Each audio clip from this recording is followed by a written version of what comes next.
Good morning বন্ধুরা, আজকে আবার একটা মিনি ব্লগ।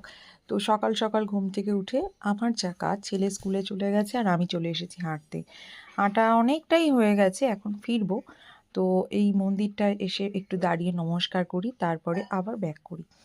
এটা এত সুন্দর, আর সকালবেলাটায় না একটু মন্দিরে দাঁড়িয়ে নমস্কার করতে খুব ভালোই লাগে। যাই হোক, একদমই ফাঁকা, কেউ নেই, লোকজন খুব কম, একজন দুজন।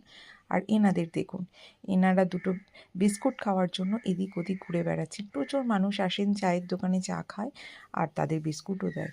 আর একটা মন্দিরও পাশে রয়েছে। আর এই মন্দিরটার ভিতরে প্রচুর গাছ আছে, এই গাছগুলোও ভীষণ সুন্দর।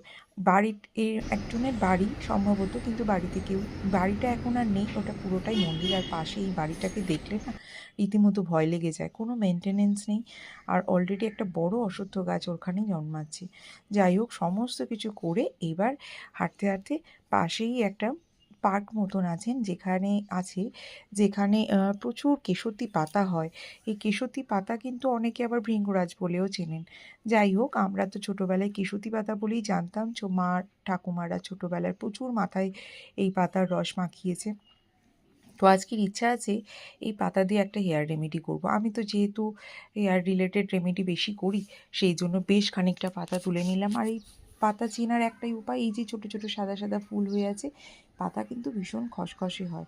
তো বেশ খানিকটা তুলে নিলাম। আর একটু যেহেতু কালকের মনে হয় বৃষ্টি হয়েছে, মনে হয় না, কাল খুবই বৃষ্টি হয়েছে। আর রাস্তাঘাট দেখতেই পাচ্ছেন এখনও ভিজে।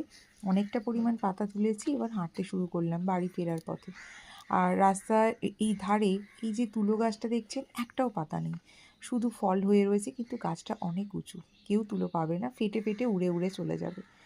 রাস্তায় হাঁটতে শুরু করলাম, আর তার সাথে সাথে দুটো গাছের ডাল নিয়ে এসেছি ওই মন্দির থেকে। কৃষ্ণের যে মন্দির, সেটা হচ্ছে একটা হলুদ কালারের রঙ্গন গাছের ডাল নিলাম, আর একটা গোলাপের ডাল নিলাম, কারণ আমার আবার একটু গাছ লাগানোর প্রতি খুব নেশা আছে বলতে পারেন।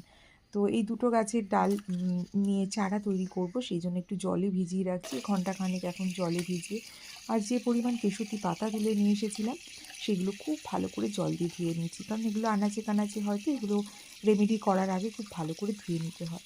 তো এগুলো সমস্ত কিছু করে নিয়ে এবার ওপরে যাব। তারপরে তো সকালের কাজকর্ম সব কিছুই আছে। তাহলে আজ এই অবধি, কাল আবার দেখা হচ্ছে। সবাইকে টাটা।